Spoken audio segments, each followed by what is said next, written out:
Je pense que les gens doivent de plus en plus se responsabiliser, malheureusement, et prendre en charge et en main leur santé, ne pas compter sur le gouvernement pour ça. Bah, l'exemple, c'est le médecin généraliste parce que c'est le premier qu'on voit. Ça va être souvent des réponses du genre tout va bien, vous inquiétez pas, votre biologie est normale parce que les valeurs sont dans les valeurs de référence. Et puis, je terminerai sur quelque chose qui va encore plus te parler, la charge mentale, le stress chronique qui est peut-être la cause numéro un de Oui. notre siècle des maladies. Pour le coup, les statines, on va dire que c'est encore pire parce que pour le coup, ça ne traite même pas la cause de la formation des plaques d'athérome, en fait, parce que la littérature scientifique, elle a tellement évolué sur le sujet que c'est déjà pour moi très incompréhensible qu'on continue à prescrire des statines. Du coup, ça, il faut aussi que les gens le sachent. C'est pas parce qu'il n'y a pas d'intervention de médecin que les médecins valident tout ce qui se passe actuellement. C'est juste que malheureusement, ils peuvent être radiés de l'ordre assez facilement et qu'ils ne peuvent pas s'exprimer comme ils veulent. Bonsoir tout le monde, bienvenue dans ce podcast avec le docteur Aurélien Nunez. On est parti donc pour un échange sur la médecine générale versus la médecine fonctionnelle. On va pas forcément les mettre en concurrence, mais on va expliquer la différence entre les deux types d'approches. Donc je vais vous le présenter rapidement en introduction. La médecine moderne n'a jamais été aussi avancée et pourtant nous faisons face à une véritable explosion des maladies chroniques. Je pense qu'on est tous d'accord, vous l'avez tous expérimenté malheureusement plus ou moins. Cela nous ramène à la célèbre maxime d'Hippocrate que ton aliment soit ton médicament. Un principe vieux de plus de deux millénaires, mais plus actuel que jamais à l'heure où l'on redécouvre l'impact fondamental de notre vie sur la santé. Face à l'essor préoccupant des maladies dites de civilisation, de plus en plus de voix appellent à repenser notre approche médicale. C'est dans ce contexte qu'est née la médecine fonctionnelle. En 1990, le biochimiste Jeffrey Bland introduit ce concept pour mieux répondre aux pathologies chroniques complexes que le modèle classique un symptôme, un médicament peine à résoudre. Ça c'est pareil, je pense que et c'est tant mieux qu'il y ait des médecins justement qui ont une formation de base générale commencent à se remettre en question pour se dire en fait il est peut-être temps d'arrêter de reproduire ce schéma qui visiblement ne marche pas. Plutôt que de se focaliser sur des conséquences visibles, la médecine fonctionnelle s'attache à comprendre les causes profondes des déséquilibres. Comme le résume le docteur Mark Hyman, en médecine conventionnelle, on s'occupe de la fumée sans chercher l'origine du feu. La médecine fonctionnelle, elle, cherche précisément à remonter jusqu'à la source pour éteindre l'incendie. L'objectif, corriger les dysfonctionnements de l'organisme avant qu'ils ne deviennent des maladies avérées, en s'appuyant moins sur les traitements symptomatiques et davantage sur le renforcement du terrain et la capacité naturelle du corps à guérir, avec l'alimentation entre autres. Bien sûr, cela ne s'oppose pas à la médecine conventionnelle, qui reste irremplaçable pour les urgences ou les situations aiguës, si on leur en laisse la possibilité, ce qui est de moins en moins le cas malheureusement, mais vient la compléter là où une approche plus globale, plus intégrative et préventive est nécessaire. C'est exactement la vision de notre invité du jour, et j'ai le plaisir de recevoir le docteur Aurélien Nunez, médecin interniste de formation. Il est spécialisé en médecine fonctionnelle et intégrative, avec une expertise particulière dans les domaines du microbiote, de l'hormonologie et de l'immunologie. Installé en Espagne, il accompagne au quotidien des patients atteints de syndrome de fatigue chronique, de troubles digestifs fonctionnels, mais aussi de pathologies liées aux déséquilibres hormonaux comme l'hypothyroïdie, le SOPK, la ménopause ou l'endométriose. Ça va intéresser pas mal de monde, je pense. Il est titulaire d'un DU de micronutrition et s'est formé auprès de plusieurs figures reconnues de la médecine fonctionnelle, le professeur Jean-Claude Castronovo, le docteur Georges Mouton ou encore le docteur Stéphane Résimond, un mentor pour moi et pour beaucoup d'autres. Il intervient régulièrement dans des conférences, podcasts et formations pour vulgariser ses approches avec un objectif clair: aider chacun à mieux comprendre et maîtriser sa santé. Ce soir, nous allons parler de médecine fonctionnelle sans langue de bois, nutrition, microbiote, fatigue inexpliquée, inflammation chronique, immunité ou encore hormones, et plus largement de ce que pourrait être la médecine du futur. Notre invité partage la conviction qu'il faut parfois sortir des sentiers battus, quitte à remettre en question certains dogmes pour soigner en profondeur. Et c'est là tout le travail d'un médecin fonctionnel qui est en permanence en train de remettre en question ses propres connaissances, les connaissances qu'on trouve sur le terrain, les études, etc. Bienvenue au docteur Aurélien Nunez. Après cette longue introduction, commençons sans plus attendre notre échange avec la première question. À part si tu souhaites rajouter quelque chose à cette présentation. Non, bah, c'était très bien, écoute, hein. Ok, Parfait, Mathieu, on est parti. Je suis ok, on d'accord est avec parti. toi. Du coup, qu'est-ce que la médecine fonctionnelle exactement? Bien que je vienne d'expliquer brièvement, mais pour qu'on puisse approfondir un peu plus. Et en quoi elle diffère de la médecine générale classique dans son approche des patients et des maladies? Bon, bah déjà, merci Mathieu de me recevoir sur ton podcast. Écoute, c'est une question qui revient quand même souvent, je trouve. Quelle est la différence entre médecine fonctionnelle, médecine conventionnelle, on va dire? On a souvent, enfin les gens, les patients surtout ont souvent du mal au début à comprendre un petit peu. Donc on dit souvent que la médecine fonctionnelle, bah, c'est une approche qui vise à comprendre plutôt les causes profondes des maladies, plutôt, enfin causes profondes, oui, des maladies et des déséquilibres de santé. On va revenir aussi sur ces deux notions-là, plutôt que simplement masquer les symptômes ou traiter les symptômes. Donc en fait, ça repose simplement sur la définition même en fait de l'Organisation mondiale de la santé qu'on critique souvent, mais qui avait quand même donné comme définition, tu vois, en 1946, la santé, c'est un état complet de bien-être physique et mental, et ça ne consiste pas seulement en l'absence de maladie ou d'infirmité. Donc le premier concept à retenir, c'est donc que le fait qu'on n'ait pas de maladie ne signifie pas qu'on est forcément en bonne santé. Ça, je crois que de plus en plus de monde se rend compte de ça. Et pourtant, malheureusement, en 2025, tu vois, les études de médecine, elles sont encore largement basées sur même le paradigme inverse, qui est que si une personne ne présente pas de maladie identifiable, on va dire qu'elle est saine. Ouais. Et le problème, bah, c'est que qu'on a nous les médecins quand on sort de la faculté, c'est souvent qu'on se retrouve en fait désarmé face aux patients qui ont de multiples symptômes. Tu vois, les patients qui ont de la fatigue chronique, qui ont des troubles digestifs, ils ont des douleurs diffuses, des inconforts. Et en fait, ça rentre dans aucun tableau clinique qu'on a appris à la fac. Mm. Et donc, on ne sait pas quoi faire avec ces personnes-là. Donc, c'est pour ça que souvent, bah, l'exemple, c'est le médecin généraliste parce que c'est le premier qu'on voit. Ça va être souvent des réponses du genre tout va bien, vous inquiétez pas, votre biologie est normale parce que les valeurs sont dans les valeurs de référence. Donc, au pire, on aura ce type de réponse. Reposez-vous, voilà, il n'y a rien de spécial, vous inquiétez pas.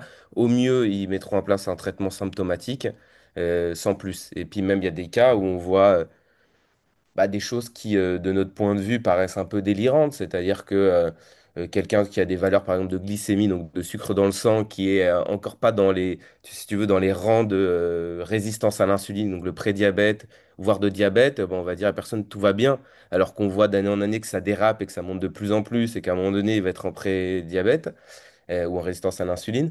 Et en fait, si tu veux, on va lui dire à la personne, bah, tout va bien, continuez comme ça. Et le jour où il rentre dans la partie résistance à l'insuline, on va dire, oula, attention, Oui, il là, faut ça va prendre. pas, il faut, voilà, il faut des médicaments pour corriger ça, parce que rarement on parle de l'hygiène de vie et de l'alimentation. Et c'est un peu bête, quoi, parce qu'en fait, c'est une personne, on sait depuis des années qu'elle va tomber malade et on fait rien. Donc, c'est un peu ça qu'on veut changer en médecine fonctionnelle. Et on veut travailler en fait justement sur, si tu veux, sur cette zone grise, fameuse zone grise entre une santé parfaite, on va dire, et une maladie avérée. Et c'est vrai qu'il y a toute cette zone en fait qui n'est rien d'autre que la transition entre cet état de santé optimal et un état pathologique. On tombe pas malade du jour au lendemain, sauf quand on a un virus. Et encore, on pourrait, toi et Oui, moi, en parler 1000 heures en disant que selon les terrains de chacun, on tomberait pas forcément malade de la même manière face à un pathogène. Et, euh, et donc voilà, c'est un processus qui est lent en fait de tomber malade, qui est multifactoriel. Euh, et on veut travailler sur ça. C'est pour ça qu'on dit souvent que la médecine fonctionnelle, c'est aussi une médecine qui est préventive, parce bien que le sûr. but, c'est d'éviter d'arriver à ce stade-là. Puis après, il y a peut-être une autre différence que je trouve fondamentale entre l'approche conventionnelle et l'approche fonctionnelle. C'est que je trouve que dans l'approche conventionnelle, on nous apprend souvent à la fac à raisonner selon enfin, à raisonner, à voir l'organisme comme des organes. Et donc, chacun s'occupe d'un organe en particulier. C'est Donc vrai. déjà, ça, c'est un peu même dans toutes les médecines intégratives, c'est vrai qu'on raisonne pas du tout comme ça. Déjà, l'organisme, c'est un ensemble et on va pas traiter une maladie cardiovasculaire qui touche juste le cœur en regardant juste le cœur. Non. Alors, c'est ce que plus ou moins ce qu'on fait actuellement en médecine conventionnelle. Au mieux, ils travaillent de manière multidisciplinaire ou interdisciplinaire, donc il va y avoir d'autres Ouais. spécialistes qui vont intervenir, mais au final, ils communiquent pas trop entre eux. Et au final, bah, le cardiologue n'aura pas forcément énormément de connaissances sur d'autres aspects de l'organisme qui peuvent avoir un impact. On sait par exemple que le microbiote peut avoir un impact énorme sur les maladies cardiovasculaires avec différents marqueurs. Et bah, on retrouvera jamais un cardiologue qui a beaucoup de connaissances sur le tube digestif, encore moins sur le microbiote Ouais. malheureusement. Et donc, la différence, ça sera qu'en médecine fonctionnelle, on va plutôt raisonner sur les cellules, donc au niveau cellulaire.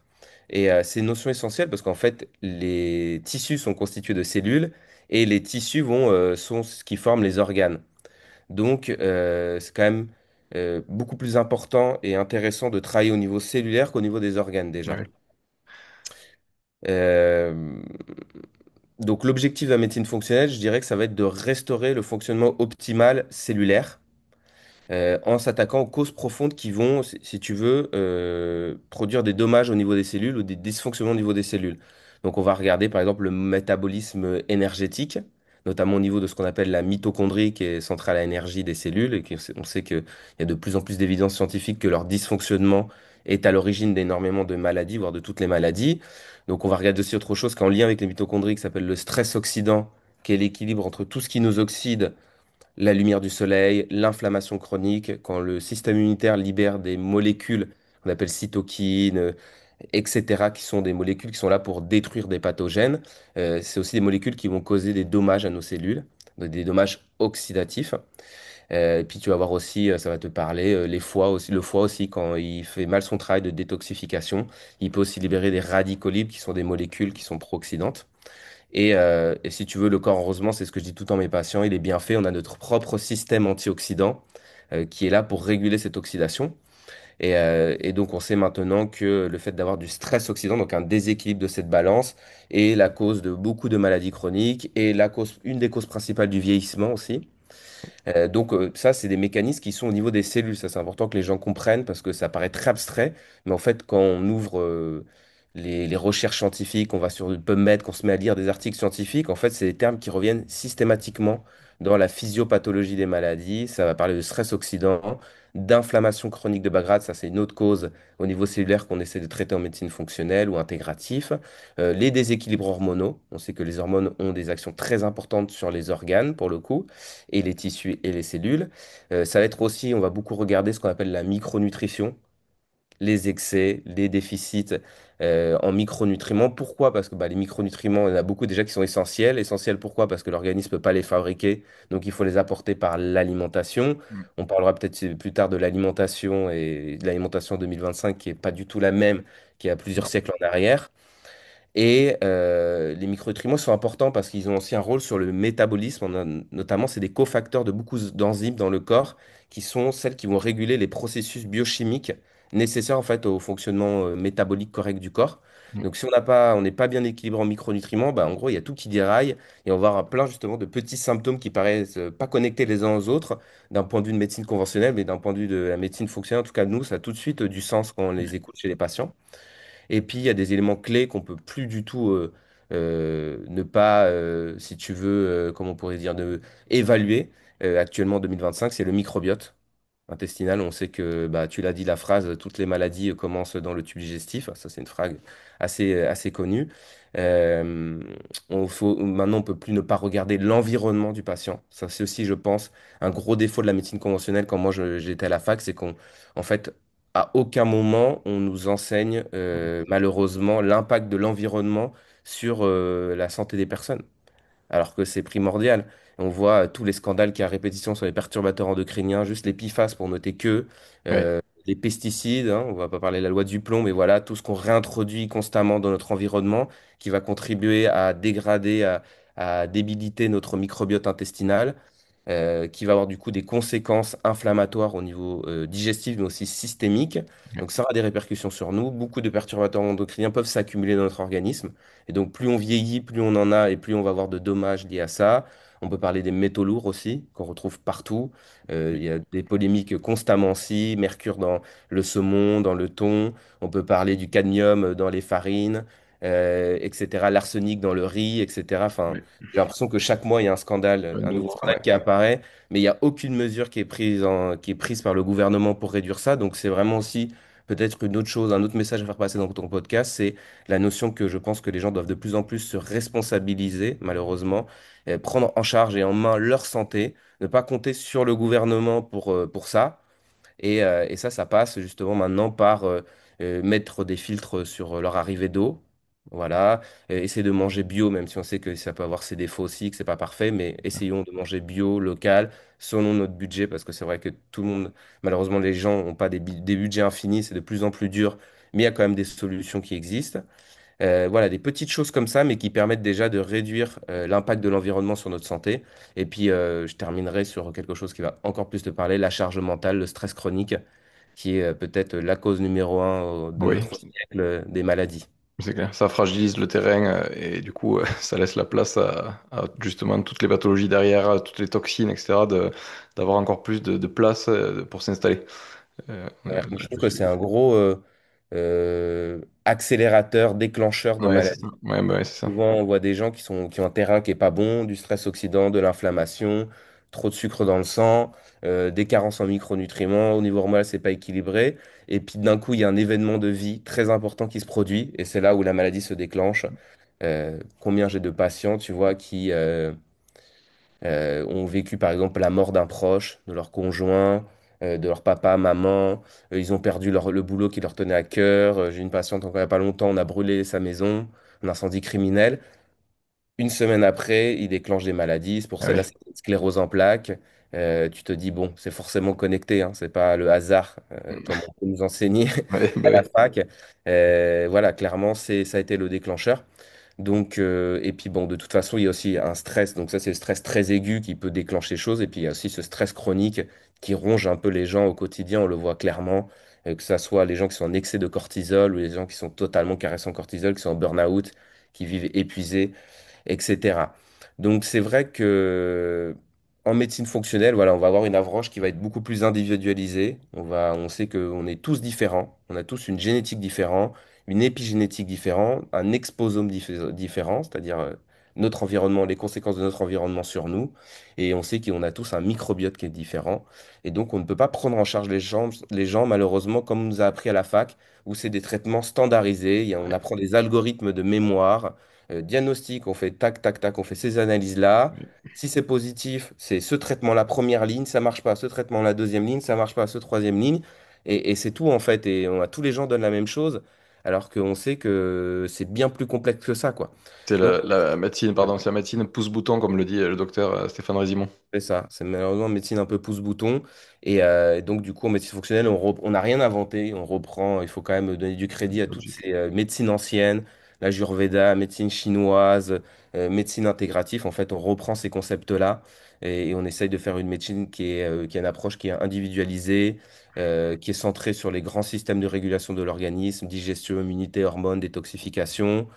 Voilà, on essaye que ça soit personnalisé. Et, euh, et on essaye en fait, ce qu'a apporté en plus la médecine fonctionnelle, c'est quand même de reprendre tous ces concepts de médecine traditionnelle ancienne, mais de quand même inclure toute la partie scientifique en mettant en plus des bilans très complets, très poussés, avec beaucoup de biomarqueurs, certains bien plus en avance qu'en médecine conventionnelle, encore une fois, parce qu'on essaye de se baser sur les dernières recherches scientifiques. Un reproche qu'on nous fait souvent de la médecine conventionnelle, c'est de se dire que la médecine fonctionnelle, c'est pas basé sur l'évidence scientifique, alors que c'est basé, c'est juste que dans la médecine conventionnelle, malheureusement, on a tendance aussi à trop attendre. On attend d'avoir des méga études Ouais, cliniques, tu vois, sur des milliers de personnes, en double aveugle, etc. Alors que nous, on va beaucoup plus s'appuyer sur les études scientifiques, mais de physiologie aussi pure et dure, de biochimie pure et dure. Et en fait, comme on sait que physiologiquement, ça a du sens ce qu'on fait, parce que c'est prouvé dans plein d'études scientifiques, on va pas forcément attendre tout le temps d'avoir des études cliniques qui sont sur le terrain pour essayer de mettre en place ça. Je pense notamment au niveau des analyses, on va tout de suite et en fait, c'est pas nous, c'est des laboratoires très poussés qui ouais, vont proposer ces biomarqueurs pour le grand public. Et donc, on va s'appuyer dessus. Et ce que montre, en fait, si tu veux, le temps, c'est que le temps nous donne raison. ouais. C'est-à-dire qu'il y a des choses qu'on faisait il y a 20 ans en médecine fonctionnelle et que maintenant, c'est rentré, je veux dire, même en médecine conventionnelle. Et des choses que l'on fait maintenant, qu'on nous reproche, en fait, dans 10 ans, ça sera déjà inclus aussi en médecine conventionnelle. Donc, voilà, on essaye de faire une médecine, comme tu dis, moderne, le plus moderne possible, pour proposer aussi les meilleures solutions, des solutions de notre temps aux patients. Et c'est pareil un peu pour les traitements, même si là, on essaye quand même de respecter les études cliniques, même quand on propose des traitements naturels. Mais, euh, mais voilà, mais en tout cas, c'est aussi une démarche qui est, voilà, tu vois, qui est différente, je trouve, euh, qui est plus poussée peut-être sur tout ça. Puis c'est important aussi de se baser justement sur le retour patient au fur et à mesure qu'on leur propose des solutions, justement des solutions naturelles ou autres, d'avoir leur retour, de voir ce qui marche pour eux, d'ajuster les dosages et de pas effectivement attendre, comme tu dis, des retours d'études où c'est qu'ils ont défini un dosage pour tout le monde, qui sera le même pour tout le monde. Parce qu'on sait qu'il y a une inertie énorme Par exemple, en médecine, il y a des découvertes qui sont faites, et nous, on le voit quotidiennement en médecine fonctionnelle, qui vont mettre 10, 15 ou 20 ans pour être adoptées dans la médecine générale, alors qu'on sait que ça marche. Il y a des études, je crois, qui sont faites qui disent que actuellement la médecine a 30 ans de retard sur la science. Ouais, ben ouais, Parce que si on regarde l'ensemble des revues, des articles scientifiques qui sont publiés et qu'on fait un bilan de toutes les connaissances qu'il y a dans ça, on se dit il y a 30 ans de retard dans la médecine conventionnelle actuellement. C'est énorme. ouais, c'est hallucinant. C'est énorme. Donc c'est vrai qu'en fonctionnel, on va essayer de tendre à se rapprocher des dernières découvertes le plus possible, euh, tout en essayant de faire avec de toute façon des choses qui sont des impondérables comme les lois, la législation, les cadres de la médecine, qui selon les pays sont plus ou moins rigides, plus très rigides en France, moins rigides en Allemagne, en Espagne, qui laissent plus de place aux médecines intégratives, plus de place à la médecine empirique, qui a toujours été la médecine qui a fait avancer, enfin la science Mais oui, qui c'est a ça, fait avancer la médecine. Et, définitivement. et en fait, maintenant, ça c'est aussi une autre chose peut-être que je peux te délivrer, qu'on apprend, qui nous façonne trop en fac de médecine, c'est de raisonner seulement, de nous dire bah, les études en double aveugle, randomisées, contre placebo, c'est le gold L'unique standard, c'est vérité. la Ouais, chose qu'il faut faire et tout le reste, ça ne vaut rien. Et ça, c'est totalement faux. On se rend compte aussi qu'il y a de nombreux scandales, mais ça, on arrivera plus tard dans le podcast, autour de ces études scientifiques qui peuvent aussi être biaisées assez facilement. oui, Donc en fait, il n'y a pas d'études parfaites, il faut savoir juste bien les interpréter et en tirer le maximum de connaissances possibles, quoi. bien sûr. Bien sûr, il faut pas prendre ça comme l'unique vérité, on est d'accord. Elles sont souvent en plus financées par des Par le organismes qui, médicament. ouais, c'est Mm. ça, qui a fabriqué le médicament, par exemple. Ouais, C'est ça. c'est un des Donc, premiers trucs que je regarde, moi, quand je lis une étude, c'est de savoir qui l'a fait, dans quel but elle a été faite. Et déjà, de manière générale, ça te permet déjà de savoir si tu peux prendre au sérieux ce qui a été étudié ou non. c'est ça. Je voulais juste revenir sur un point qu'on a abordé là, pour que les gens puissent améliorer au mieux leur santé, c'est de retirer aussi au maximum les microplastiques de leur alimentation, enfin du moins de leur quotidien. Donc essayer d'éviter tout ce qui est bouteilles en plastique, essayer d'éviter les Tupperware en plastique, les gourdes en plastique pour les enfants, tous les récipients en plastique en fait, quels qu'ils soient, parce qu'en fait on se rend compte qu'il y en a vraiment déjà de plus en plus dans l'eau, mais également partout dans la nourriture et tout. Donc c'est important de votre côté, à votre échelle, de pouvoir essayer de limiter au maximum. Voilà, je trouve ça hyper important, surtout pour vos enfants, parce que autant nous, on y a été exposés progressivement, petit à petit, que ils arrivent, c'est direct plein pot pour eux, quoi. C'est ça. Et en plus, on ne sait pas forcément bien les détoxifier. Donc, Non, non. Alors, on teste des choses. Laurent, justement, il a partagé il y a pas longtemps un protocole d'Anthony William qui est controversé quand on parle de médecine parce qu'il n'est pas médecin de formation. ouais, Mais le but pour moi, c'est toujours pareil, c'est de pas chercher absolument à vouloir avoir raison et d'appuyer sur une étude scientifique. C'est de tester des choses. C'est le propre de la science. C'est de tester des choses et de pouvoir faire en plus, grâce à la médecine fonctionnelle, des analyses avant, après et de pouvoir observer justement s'il y a eu amélioration ou non. Parce qu'on peut justement maintenant vérifier, par exemple, tu le sais, qu'au niveau des artères, il n'y a plus forcément que du cholestérol qui s'oxyde, il y a aussi énormément de microplastiques qui les c'est bouchent. ça. Et donc ça, par exemple, c'est mesurable. On peut voir justement s'il y a amélioration ou non. Donc c'est pour moi une des bases principales de la médecine fonctionnelle. Deuxième question, je voulais te demander qu'est-ce qui t'a, toi, personnellement conduit vers la médecine fonctionnelle et nutritionnelle en tant que médecin formé à la filière classique? Est-ce que ça a été pendant tes études où c'est que tu te posais des questions ou est-ce que ça a été après? Bah, écoute, c'est une bonne question qu'on m'a déjà posée. Et c'est vrai que j'ai l'impression qu'en en règle générale, tous ceux qui font de la médecine fonctionnelle ont un peu une histoire de vie aussi qui les ont amenés vers ce chemin-là. Moi, c'est un petit peu le cas aussi. Donc moi, je faisais de la médecine classique, hein, j'étais de la médecine interne même, je me suis spécialisé dans ça, donc j'étais pour le coup au niveau hospitalier, donc rien à voir avec maintenant, avec des patients qui ont des pathologies lourdes, qui ont besoin d'être hospitalisés, donc on gère en fait les patients hospitalisés. Ouais, Et très souvent, on fait aussi le lien avec le service de réanimation, donc c'est des gens assez critiques. Et c'est peut-être là où il faut souligner quand même l'importance de la médecine conventionnelle. absolument. Euh, voilà, on leur jette aussi des pierres souvent, parce que c'est vrai que sur les maladies chroniques, c'est pas forcément une approche que je trouve très cohérente. Et j'en ai fait moi-même, donc je me permets de la critiquer. Mais en médecine, mais pour ce qui est de tout ce qui est pathologie aiguë, les urgences, pathologies graves, c'est une Ah oui, médecine qui excelle, qui sauve des vies tous les ouais. jours. c'est On vrai. le voit, les médecins qui sont dans les hôpitaux, qui sauvent des vies, on l'a vu pendant la Covid, en réanimation, etc. Donc, en fait, c'est pas une médecine qui a jeté à la poubelle, hein. C'est une médecine qui a aussi énormément de choses très positives. Et souvent, je le fais pas forcément souvent, mais quand même, je tiens souvent à défendre les médecins parce qu'on se fait quand même des fois taper dessus assez fortement par les gens qui sont pas professionnels de santé, natureux, etc., que j'aime aussi beaucoup, hein. J'adore aussi leur approche. Mais souvent un petit peu à tort, parce qu'en fait, il faut comprendre que les médecins, ils sont surtout formés pour ça, en fait, pour l'hôpital, Mais pour les oui, pathologies aiguës, les patients graves, sauver des vies, etc.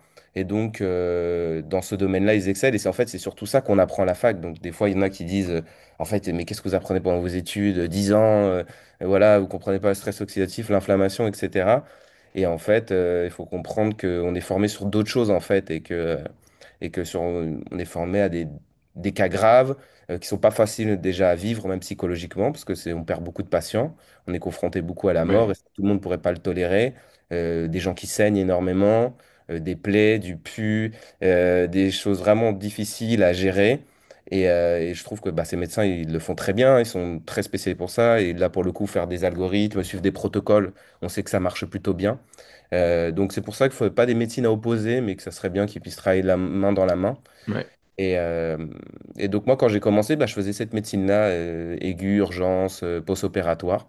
Et franchement, ça me passionnait, j'aimais beaucoup ça.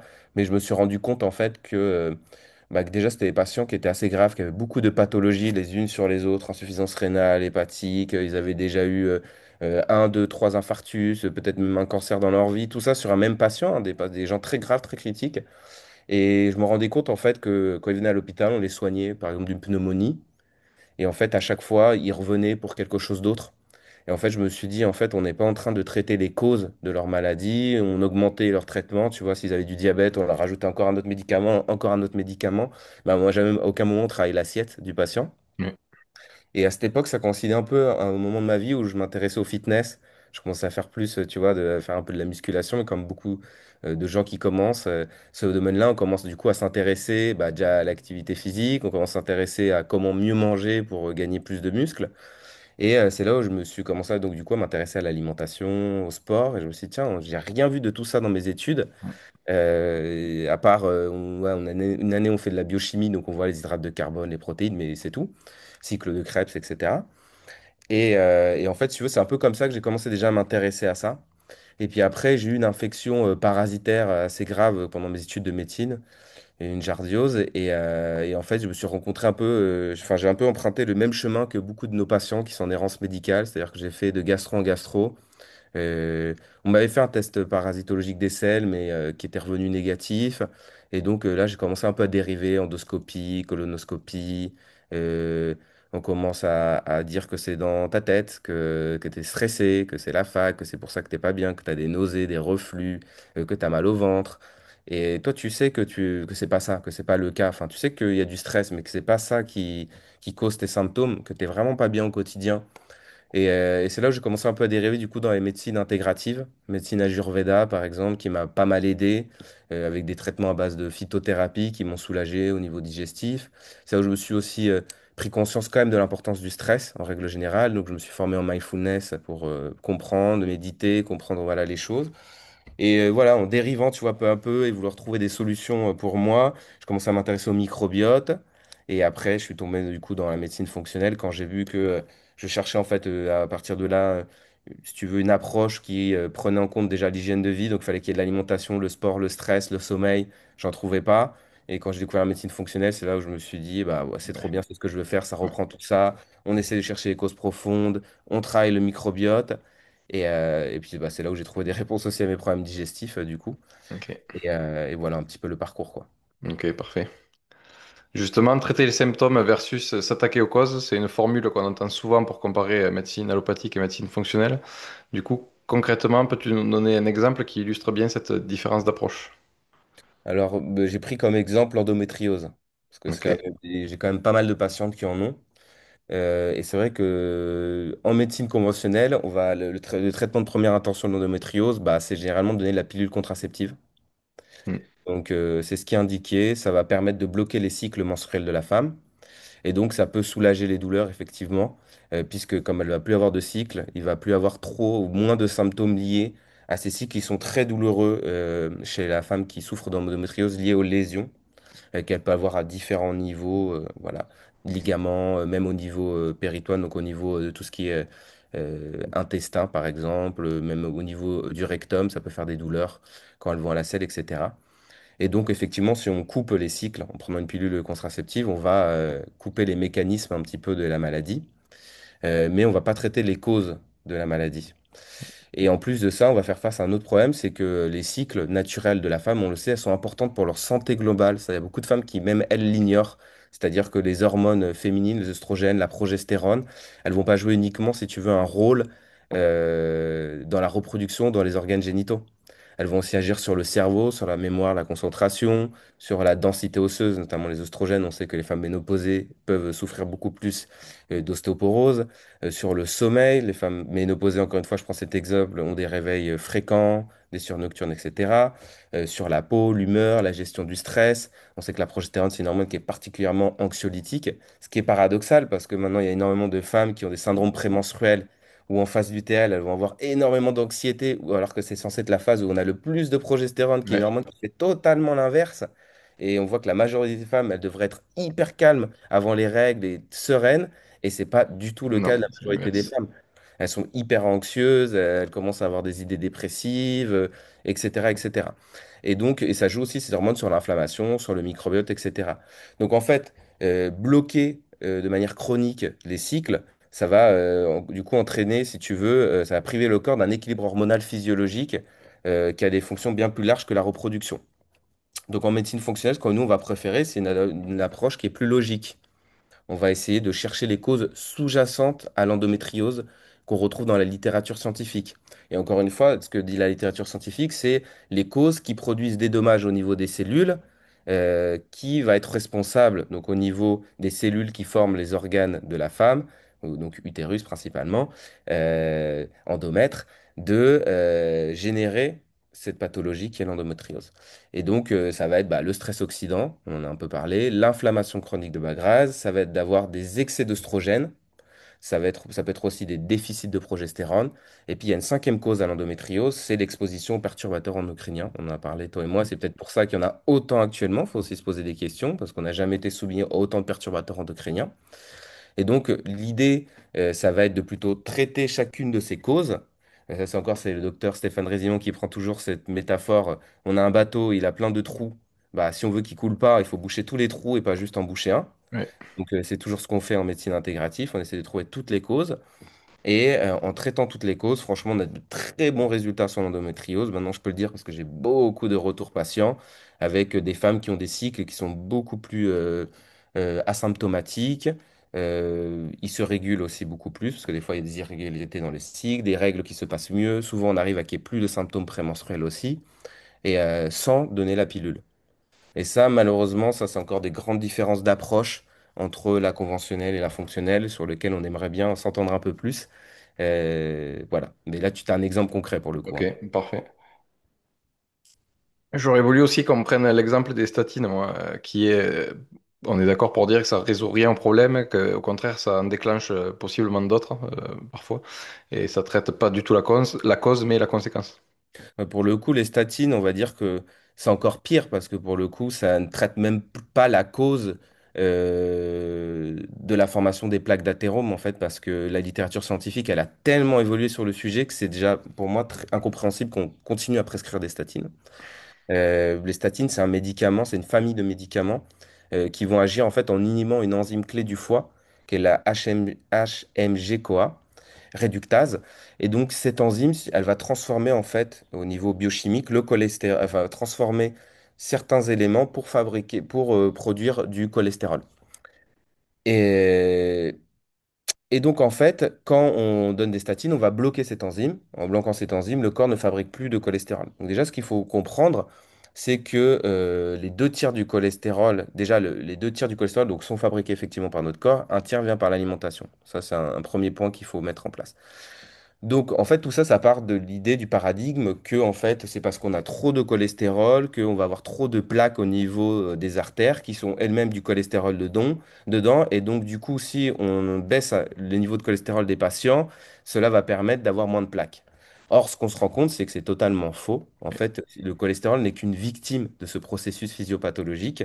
Parce qu'en fait, oui, il y a bien du cholestérol qui est attrapé dans ces plaques d'athérome, donc qui se forment au niveau des artères et en particulier au niveau en dessous de la première couche qui fabrique les artères, qui est les cellules qu'on appelle endothéliales, de l'endothélium. Et, euh, et en fait, c'est ce cholestérol qui va donc être attrapé. euh, pour qu'il soit attrapé, il faut que déjà il y ait des choses qui soient mises en place avant ça. Dans les causes qui vont favoriser le dépôt de cholestérol, il y a avant tout, on le sait maintenant en fait, un dommage, ce qu'on appelle du glycocalyx, qui est justement on va dire, qui fait partie de cette couche d'endothélium. Donc en fait, ce que je veux dire par là, c'est que probablement l'étape clé initiateur de la maladie cardiovasculaire et d'athérosclérose, donc de formation de plaques, c'est plutôt un dommage des cellules mêmes des artères. On sait ce dommage, il peut se produire parce qu'on a de l'hypertension, donc un flux sanguin trop rapide à ce niveau-là qui va créer des forces qui vont Ouais. abîmer. Le fait d'avoir trop de sucre dans le sang, les phénomènes de glycation vont abîmer l'endothélium. L'inflammation systémique de bas grade va aussi l'abîmer. Et effectivement, une fois que ça c'est abîmé, c'est ce que montre la littérature scientifique, il peut commencer à avoir des dépôts de cholestérol qui se forment et qui vont développer à ce moment-là toute une cascade inflammatoire liée au système immunitaire. La deuxième étape clé pour la formation de ces plaques, c'est l'oxydation du cholestérol.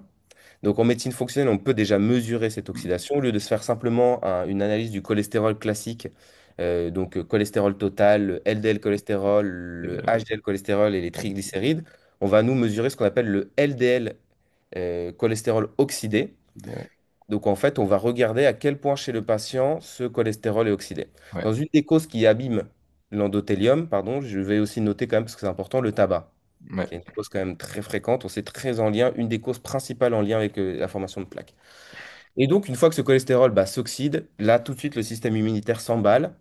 Et il y a des macrophages qui vont commencer à arriver, qui vont commencer à manger ce cholestérol. Ça va faire grossir la plaque. Elles vont se transformer en ce qu'on appelle les cellules spumeuses. Et donc, cette plaque va grossir. À l'intérieur, maintenant, on sait qu'il peut y avoir des dépôts de micro-nanoplastiques. Comme tu l'as dit, il y a des études qui l'ont montré en 2024. Et donc, cette plaque, elle va commencer à se rigidifier. Il y a des cellules du système immunitaire qui vont rejoindre, des cellules même du tissu conjonctif qui est situé en dessus qui vont arriver, fibroblastes, etc. Elle va se rigidifier. Et le problème, comme tout ce qui est rigide, c'est que s'il y a trop de pression, elle peut se casser. Et quand elle se casse, elles vont aller boucher des artères plus loin. Donc, si c'est au niveau du cœur que ça se produit, ça va boucher les coronaires. On va Ouais. faire un infarctus. Si c'est au niveau du cerveau, on va faire un accident vasculaire cérébral, ischémique.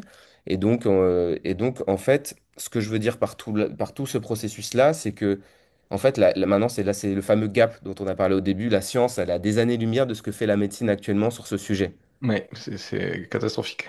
Et en fait, quand on diminue le cholestérol des patients, en plus, on le soumet à plein d'autres conséquences dont on ne parle pas assez, un peu comme l'exemple de la pilule. C'est-à-dire que le cholestérol, il est important pour faire des hormones stéroïdiennes. Sans cholestérol, pas de testostérone, pas de Ouais. progestérone, pas d'œstrogène, pas de cortisol. Donc, pas plein d'hormones qui effectuent énormément qui ont énormément d'action sur l'organisme de régulation. Il y aura plus d'acide biliaire aussi, en quantité suffisante chez les patients, donc qui est ce qui sort de la vésicule biliaire pour digérer le gras. Et donc, si on ne sécrète pas assez de bile, on va pas bien digérer le gras, donc on va pas absorber bien le cholestérol de l'alimentation. Ouais. Deux Donc on va en tiers, manquer encore plus. c'est ça, un tiers vient de l'alimentation, donc on va en manquer, donc on va synthétiser encore moins d'acide biliaire, et donc on voit des cercles Ouais, vicieux où tu vas retrouver des patients qui sont carencés en vitamine D, A, E, coenzyme Q10, qui sont tous des vitamines liposolubles parce qu'ils ne les digèrent pas. Ils vont avoir des problèmes de digestion du gras avec des sels, tu sais, qui sont de type stéatoré, donc plus jaune clair, collante, beaucoup, ils vont avoir besoin de beaucoup de papier pour se essuyer, etc. Le cholestérol, il a plein d'autres fonctions au niveau du cerveau. 30% de notre cerveau, c'est du cholestérol. Donc déjà, quand on n'a pas assez de cholestérol, ça fonctionne pas bien en haut, etc. Donc, c'est exactement la même chose avec les statines que la pilule dans l'endométriose. En fait, c'est absurde maintenant. Et en plus, il existe même des médicaments qui sont bien plus intelligents pour gérer les problèmes d'athérosclérose, qu'on devrait beaucoup plus utiliser plutôt que les statines. Les statines aussi, dans des articles récents, ont montré augmenter la lipoprotéine A. Donc la Ok, lipoprotéine ouais, A, c'est un autre marqueur aussi qu'on utilise de plus en plus dans le monde, hein, en règle générale, pas qu'en médecine fonctionnelle, pour évaluer le risque cardiovasculaire des patients. Donc la lipoprotéine A, c'est une toute petite molécule de LDL cholestérol, qui est un transporteur, donc le LDL cholestérol. Et le problème de cette petite lipoprotéine, c'est qu'elle est bien plus, elle va favoriser bien plus les phénomènes de coagulation et donc la formation de plaques. Et en fait, il y a des études qui montrent que les statines augmentent la lipoprotéine A, donc c'est tout l'inverse de ce qu'on veut, ouais, encore une fois. clairement. Les statines, ça va aussi entraîner une diminution de la synthèse de coenzyme Q10, qui est un autre antioxydant majeur et extrêmement important dans la santé cardiovasculaire. Et là, je rebondis, je rejoins ce que je te disais sur le fait que nous, on va regarder la cellule avant de regarder les organes. C'est-à-dire que pour qu'un cœur fonctionne bien, aussi, ça c'est une autre chose qu'on ne dit pas assez, il faut que donc les cellules du cœur fonctionnent bien. Si on veut que les cellules du cœur fonctionnent bien, il faut que leurs mitochondries fonctionnent bien. Et donc, si on veut que les mitochondries fonctionnent bien, il faut du coenzyme Q10, qui est essentiel à la production d'énergie. Ouais, Et il y a plein d'études qui montrent sur le coenzyme Q10, pour le coup, en double aveugle, tout ce que tu veux, méta-analyse avec énormément de patients, qui montrent à quel point le coenzyme Q10 a des effets très positifs sur l'insuffisance cardiaque, sur les arythmies, sur tout un tas de pathologies cardiovasculaires. Et donc, on ne peut pas te donner un médicament actuellement qui va en fait entraîner plein d'effets euh, contre-productifs par rapport si tu veux, à ce pourquoi on la donne. Donc voilà, bon, les statines, ça reste de toute façon un des médicaments, je pense, le plus absurde, le plus critiqué en règle générale par plein de monde, hein, même pas que la médecine fonctionnelle, mais plein de ouais. scientifiques dans le monde. Et pourtant encore prescrit au quotidien par beaucoup, beaucoup, beaucoup de médecins. J'en ai Ouais, parlé avec ma mère récemment. Je lui ai fait arrêter et j'ai justement fait vérifier sa lipoprotéine A, ses anticorps anti-LDL oxydés, pour vérifier parce que son docteur lui a toujours dit, ah oui, mais vous fabriquez le cholestérol, parce qu'elle avait toujours un LDL trop, et, qui est en plus considéré que comme du mauvais cholestérol. Et il lui disait, vous avez un LDL trop haut, vous le fabriquez, vous, comme votre mère, donc allez, statine. Et j'en ai discuté avec ma mère, j'ai essayé de lui expliquer, je lui ai dit, alors que tu le fabriques, c'est normal, jusque-là c'est normal, on le fabrique tous. Si tu le c'est fabriquais ça. pas, ça serait inquiétant du coup.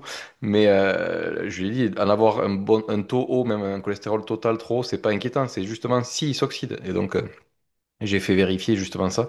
Et je l'accompagne pour ça, justement, mais je trouve ça aberrant qu'encore aujourd'hui, on prescrive ce genre de médicaments, alors que il y a des solutions. Moi, je suis pas issu d'un parcours, d'un cursus de médecine, et pourtant, j'ai réussi à me former, à apprendre tout ça. Donc, j'ai justement envie d'essayer de partager au maximum via ce podcast et via l'association que j'ai créée.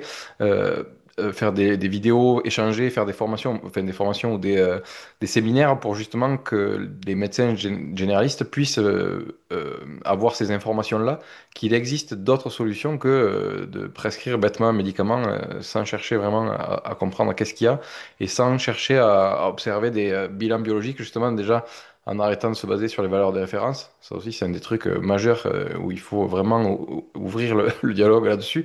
Parce que combien de mes patients, moi, vont chez les médecins et les médecins leur disent, ah ben tu vois, je t'avais dit que ça servait à rien de faire prescrire ça parce que t'es dans les normes, t'es dans les normes, t'es dans les normes. Mais en fait, ils sont toujours dans les normes basses, mais pour eux, c'est la norme, quoi. Et je trouve ça vraiment hyper C'est là important. où les biologistes, pour le coup, ont leur rôle à jouer, hein, on les salue, j'espère qu'ils nous écoutent. On peut-être, on ne sait pas, mais c'est vrai que ça a l'air plutôt d'aller dans l'autre sens, hein, près de beaucoup de laboratoires. Oui, Et même des fois, par exemple, alors en Espagne, ça a déjà commencé, en France, ça arrive aussi, on va plus donner le dosage de la B12, par exemple, si la personne n'a pas d'anémie.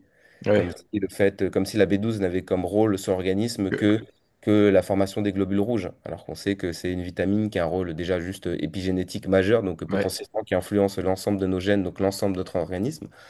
Mais, euh, mais effectivement, il y a malheureusement, en tout cas sur les statines en particulier, c'est vrai qu'il y a un fort lobby, je pense, de toute façon, des pharmaceutiques qui font que le médicament n'est pas encore désutilisé. Et, mais il y a quand même, je trouve, des différences même selon les pays, tu vois. En France, il y a encore un usage assez massif des statines par les cardiologues. En Espagne, où moi je suis, je vois quand même énormément de patients qui me sont adressés, où le médecin, le cardiologue a déjà donné des oméga 3, parce que ça aussi, il y a tellement d'évidence scientifique oméga 3 santé cardiovasculaire, que c'est plus possible de ne pas en donner aux patients qui ont Mm. des maladies cardiovasculaires et pardon, et des infarctus. Et souvent, ils arrivent déjà aussi avec du coenzyme Q10. Et ils n'ont pas tout le temps des statines, parce qu'ils ont aussi compris que le fait de la formation de plaques vient aussi, comme je l'ai dit, des phénomènes de glycation, donc les Ouais. phénomènes liés à avoir des taux de sucre trop hauts dans le sang, en lien avec la résistance à l'insuline, le diabète, qui est, on le sait, un des problèmes majeurs de santé publique de notre siècle, la surconsommation du sucre, le fait qu'il y ait des sucres partout dans toute l'alimentation, notamment ultra transformée. Et donc, du coup, ils vont regarder ça. Et effectivement, ça m'arrive d'avoir des patients où ils avaient des hémoglobines glyquées très hautes qui montraient qu'ils avaient trop de sucre dans le sang et un cholestérol qui n'était pas si haut que ça. Ils leur ont pas donné une statine. Ils ont leur donné par contre un médicament pour baisser le sucre dans le sang. Ok, ouais. Donc, ça commence dans pas mal de pays, commence à raisonner d'une manière différente, à plus suivre forcément des algorithmes bêtes et méchants, infarctus, statine d'office, parce que bah, ils suivent la littérature scientifique. C'est pareil quand tu fais le LDL cholestérol. En réalité, on devrait faire l'apolipoprotéine B, Mm. qui est la protéine qui est sur cette molécule de LDL cholestérol. Et on sait que c'est cette molécule-là, plus elle est élevée, plus il y a un risque de dépôt du cholestérol au niveau des artères. Et là, encore une fois, c'est très archaïque, le LDL cholestérol, le HDL cholestérol, c'est des valeurs assez archaïques, très mal expliquées, hein. En médecine, on nous a très mal expliqué ça. Bon cholestérol, mauvais cholestérol, alors qu'au final, ce sont que des protéines qui vont transporter des lipides Ouais. LDL du foie jusqu'à la périphérie, les tissus, le HDL de la périphérie jusqu'au foie. Et en fait, c'est juste des transporteurs, hein. Oui, Il n'y a bah pas oui, il y rien a de qu'une dangereux. molécule de cholestérol. C'est ce qu'on voit dans les analyses, cholestérol total, c'est tout. Le reste, c'est des molécules de transport. Effectivement, des fois, elles peuvent être très hautes, sauf que maintenant, on sait que quand elles sont hautes, c'est pas forcément qu'elles vont se déposer. On Ouais. sait que ça peut être des mécanismes, par exemple, de protection de stress oxydatif. Face au stress oxydatif, des fois, on peut avoir des molécules de LDL, on peut avoir un LDL qui s'élève beaucoup. Et en fait, ce LDL cholestérol, il montre surtout à quel point il y a du cholestérol dans les molécules. Mm. Si tu veux savoir le nombre exact de molécules de LDL dans le sang, il faut regarder l'ApoB. L'ApoB, Ouais. c'est Ouais. justement celle qui te dit combien de molécules de LDL il y a qui circulent. Et le LDL cholestérol, c'est simplement à quel point elles sont chargées ou pas en cholestérol. Ouais. Or, on sait que plus elles sont, plus c'est élevé, plus elles sont chargées en cholestérol et plus elles sont grosses, moins il y a de risque qu'elles se déposent. Ouais. Plus elles sont petites et moins chargées, plus elles ont de chances de pénétrer, de se déposer. Ouais. Donc, il y a vraiment beaucoup de choses à déconstruire pour beaucoup de médecins, parce que c'est ce qu'on nous a mal enseigné à la fac, ces concepts-là. Malheureusement, il y a beaucoup de médecins qui peut-être ne s'actualisent pas assez. Et donc, du coup, ça entraîne des fois un peu des discours intercroisés qui font que les patients sont perdus entre mon médecin généraliste qui me dit j'ai trop de cholestérol, il faut plus que je mange d'œufs parce que c'est trop riche en cholestérol. Bon, on pourra encore en reparler, alors qu'on sait que, comme on a dit, les deux tiers du cholestérol, on les fabrique nous-mêmes, ça vient pas de l'alimentation, et que cette fameuse enzyme que j'ai nommée, qui est en charge de fabriquer du cholestérol, on sait qu'elle est stimulée par l'insuline. Ouais. Donc, c'est quand on mange du sucre qu'on stimule notre insuline, qu'on fabrique du cholestérol. C'est un peu compliqué à comprendre pour beaucoup de personnes Oui. et même pour beaucoup de professionnels de santé, mais en vrai, c'est ça. Et donc, si quelqu'un veut diminuer son taux de cholestérol, il doit arrêter de manger trop de sucre et trop de glucides, de pain, de pâtes, de riz, et il va voir qu'il va réussir à diminuer son cholestérol total, alors que c'est pas en se privant de cholestérol par l'alimentation. Et du coup, il va compenser, parce qu'on sait très bien que les gens, quand ils arrêtent de manger du gras, ils mangent beaucoup plus de sucre et de Ouais. glucides. Ils vont faire exploser leur taux de cholestérol total. Ouais, c'est vrai. Mais là, c'est parfait, la transition est toute faite pour la question suivante. Ayant suivi le cursus officiel, estimes-tu que l'industrie pharmaceutique exerce une influence excessive sur la façon dont on forme les médecins et sur la façon dont on soigne? Alors, bon, la réponse, je pense que c'est oui. C'est pas une théorie du complot d'ailleurs de le dire, hein. C'est un fait qui est assez observable. Déjà, juste si on prend la fac de médecine, bah déjà, on a une année entière de pharmacologie. On n'a pas d'année de phytothérapie comme ça pouvait l'être encore il y a allez, de nombreuses années en arrière, ça faisait partie du cursus. Euh, L'industrie pharmaceutique, de toute façon, c'est elle qui finance la majorité des études scientifiques, parce qu'il faut savoir que faire une étude scientifique, ça coûte extrêmement cher, surtout les études cliniques en double aveugle, randomisées, placebo, ça peut coûter très très très très cher. Et donc, malheureusement, on le voit dans tous les domaines de la vie, l'État a arrêté de financer beaucoup d'universités qui font de la recherche, on voit qu'ils définancent l'éducation, qu'ils définancent les hôpitaux, etc. Je pense que ça parle à tout le monde. Et donc, il y a de moins en moins d'argent pour faire déjà des études indépendantes et des études basées sur d'autres choses que des médicaments, que ce soit des micronutriments comme le coenzyme Q10 pour donner cet exemple, que ce soit de la phytothérapie, que ce soit d'autres types de médecine alternative.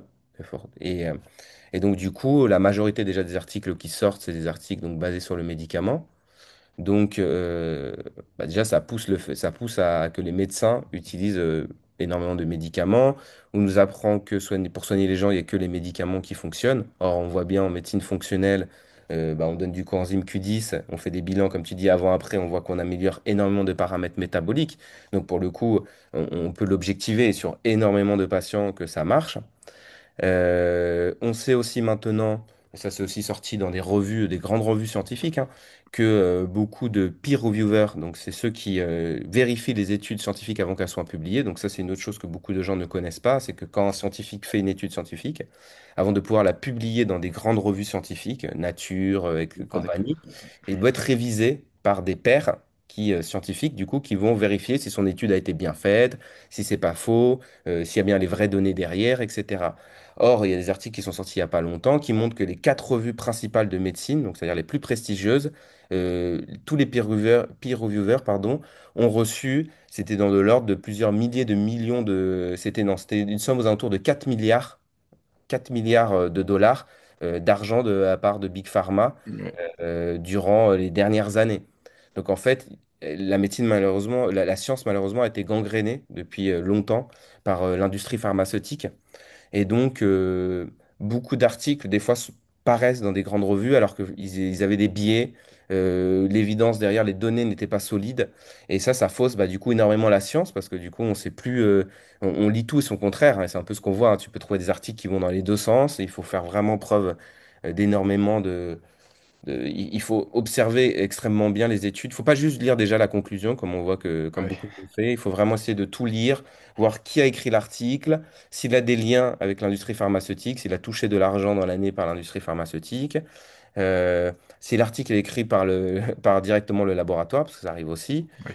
Euh, Comment a été fait souvent les critères d'inclusion et d'exclusion. J'ai retrouvé plein de billets, notamment sur des articles sur le lien entre l'hypothyroïdie d'Hashimoto, la maladie d'Hashimoto et le gluten. Parce que nous, on recommande souvent en médecine intégrative d'arrêter le gluten Ouais. quand on souffre de maladies auto-immunes, en particulier de la thyroïde. Et en fait, il y a des articles qui montrent tout son contraire. Et dans les articles qui disent que ça marche pas du tout, en fait, quand tu regardes les groupes, comment ils ont fait les groupes et les critères d'inclusion, ils ont inclus dans les deux groupes, enfin, si tu veux, dans les critères d'exclusion, il n'y avait pas le fait d'avoir une dysbiose intestinale. Ok. Or, on sait que qu'est-ce qui crée de la perméabilité intestinale? C'est avant tout la cause numéro un, c'est les déséquilibres du microbiote. Ouais. Donc en fait, le fait de ne pas l'avoir mis comme critère d'exclusion fait que dans les deux groupes, tu vas retrouver des gens qui ont des dysbioses intestinales, donc dans la perméabilité, donc qui ont des risques de faire des phénomènes de cross-linking et de développer des maladies auto-immunes. Et donc, quelle était la conclusion de cet article? Pas de différence significative. Mais ouais. Mais c'est évident, en fait, il suffisait juste de lire. Tu lisais la première page de l'article, tu savais déjà que l'article, il C'était pouvait possible. pas Ouais. être conclure à rien d'autre que ça. Et donc, des gens qui n'ont pas cette finesse dans la lecture, qui n'ont pas non plus les connaissances scientifiques pour et se dire qu'est-ce qui manque dans les critères d'inclusion, d'exclusion, vont simplement voir cette conclusion et dire, bah non, effectivement, si on regarde la majorité des articles sur ce sujet, il n'y a pas de différence significative, donc allez-y, mangez du gluten si vous avez une maladie Hashimoto, pas de problème. Et encore une fois, on revient à ce qu'on disait, si tu as les connaissances biochimiques, physiologiques, et que tu lis des articles de sciences dures, pour le coup, et pas cliniques, euh, où du coup on va mettre, où il y a des grands scientifiques qui ont mis en avant le mécanisme physiopathologique, c'est-à-dire que le fait d'avoir de la perméabilité au niveau de l'intestin grêle favorise les réactions auto-immunitaires et probablement la cause de toutes les maladies chroniques au niveau, toutes les maladies auto-immunitaires. Euh, bah, en fait, si tu lis pas ça et que tu comprends pas ça, après, tu n'as pas, si tu veux, les armes derrière pour raisonner sur les articles cliniques. Et d'ailleurs, si les scientifiques eux-mêmes n'ont pas ces connaissances-là, ils pourront pas faire des articles scientifiques cliniques qui auront du sens. Euh, et donc, si tu veux, c'est toute la complexité qu'on voit actuellement. C'est que, il y a beaucoup de biais dans la science. Il faut faire attention. C'est pas comme les gens. Les gens, ils ont un peu une foi inconsidérable dans la science. Je sais pas si tu as remarqué toi, ça dans la Ah, vie de tous bah les si, je jours. l'ai vu pendant le Covid, Covid surtout. et c'est tout le temps oui, mais la science ne dit pas ça. La science, et en fait, on fait des énormes raccourcis. Ouais. Mais pour ceux qui sont vraiment dans la science, qui ont fait vraiment des parcours scientifiques, de médecine, qui ont passé beaucoup d'années dans tout ça et qui ont appris à lire ces articles scientifiques, on se rend compte en fait que plus ton niveau académique monte, plus en fait il y a énormément de biais, que c'est tellement complexe des fois de montrer quelque chose parce que c'est, on a dit, c'est des maladies multifactorielles, qu'en fait, bah, les articles scientifiques ils ont une crédibilité, une fiabilité, mais elle n'est pas toujours aussi élevée que ce qu'on pense, hein. Ouais, Et il faut vraiment les regarder avec des pincettes. Et que c'est pour ça que je trouve que c'est plus intéressant parfois de lire plutôt les articles de physiologie, de biochimie, comprendre les mécanismes qui sont bien en évidence par la science. Parce que si on les comprend, c'est fort probable que derrière, ce qu'on va faire a du sens et va agir au bon endroit. bien sûr. Et voilà, donc si tu veux, c'est sûr que de toute façon, il y a un impact énorme de l'industrie pharmaceutique sur la science actuellement, qu'il y a un impact énorme de l'industrie pharmaceutique sur la médecine. C'est elle qui finance les congrès. Donc voilà, ça dit tout aussi. Oui, Euh, voilà, c'est comme ça. C'est aussi elle qui influence énormément maintenant les revues scientifiques. C'est elle qui influence aussi énormément les politiques de santé publique. On sait que Big Pharma a un impact énorme aussi au niveau de l'Organisation mondiale de la santé. Ça, c'est pas un secret, hein. On sait que à 40 à 60% selon les statistiques, l'Organisation mondiale de la santé est financée par des fonds privés. Quand on s'intéresse à quels sont ces fonds, tu vas retrouver toujours la fondation de Bill Gates et Melinda. Tu vas retrouver d'autres fondations qui sont très impliquées dans la vaccination notamment. Et que quand tu regardes derrière qui est derrière ces fonds, bah, tu retrouves ces grands groupes, Bayer, etc., pharmaceutiques. Donc voilà, après à chacun de se faire son avis sur ça. Euh, Si tu veux, moi je fais que remonter un peu le fil des financements et tu sais qu'il y a forcément un impact et une influence. Personne ne peut nier ça. Ça marche comme ça. Donc, la science n'est pas neutre dans notre siècle, il faut faire attention à ça. Et comme tu dis, il faut que les gens fassent des choix aussi en pleine conscience et qu'ils s'éduquent, qu'ils se forment, comme toi tu l'as fait. Comme tu l'as dit, tu n'es pas un professionnel de santé, mais tu as décidé de te former, d'apprendre, de prendre des connaissances dans tout ce qui est science, santé, etc. Et ça, je pense que n'importe qui peut le faire en vrai. oui, c'est clair, c'est clair. Du moment où ça t'intéresse, voilà, après on ne demande pas à tout le monde de le faire, mais au moins sur la nutrition, déjà c'est un des trucs majeurs que je pense qu'il faudrait revoir dès l'éducation des jeunes enfants, c'est leur apprendre les bases de pourquoi il faut manger tel aliment, par exemple des protéines le matin pour les neurotransmetteurs, pourquoi il faut manger tel lipide et pas un autre par exemple, mais quand même varié, pourquoi il faut apporter plus d'oméga 3 parce qu'on en manque cruellement, l'iode c'est pareil, enfin voilà, c'est hyper important pour moi, nous on le fait avec nos enfants. Et à chaque fois que je leur demande qu'est-ce qu'ils mangent les copains au goûter ou au petit déjeuner quand ils sont invités ou autre, nous c'est les seuls à manger des protéines. Et moi j'essaye de parler au maximum avec les parents et tout pour les informer. Mais après voilà, c'est toujours pareil, il y a malheureusement cette méfiance du moment où on n'est pas professionnel de santé. Et vu que justement il y a cette pression, on va dire médiatique de l'autre côté par l'industrie pharmaceutique qui essaye d'embrouiller les gens, de faire peur avec les compléments alimentaires en disant chaque 2 ans à peu près, il y a l'OMS et d'autres d'autres organismes qui sortent des articles de attention, les compléments alimentaires sont dangereux. Et à contrario, on ne voit jamais passer de bon, finalement, désolé, on s'est trompé avec tel vaccin, on s'est trompé avec tel traitement. C'est catastrophique.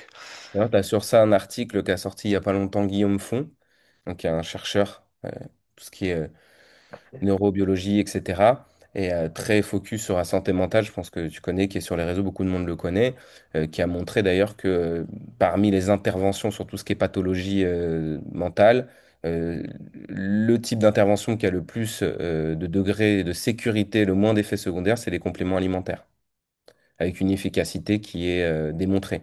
Ouais. Donc voilà, de toute façon, je pense qu'en règle générale, on peut le voir même, tu vois, sur la loi du plomb, voir à quel point, quand on regarde au niveau médiatique les interventions de nos politiciens, et on peut voir à quel point c'est biaisé, à quel point il y a de la désinformation, que n'importe qui peut se renseigner. Je pense que la majorité des gens l'ont fait, parce qu'il y a quand même 2 millions de gens qui ont voté la Ouais. pétition contre cette loi.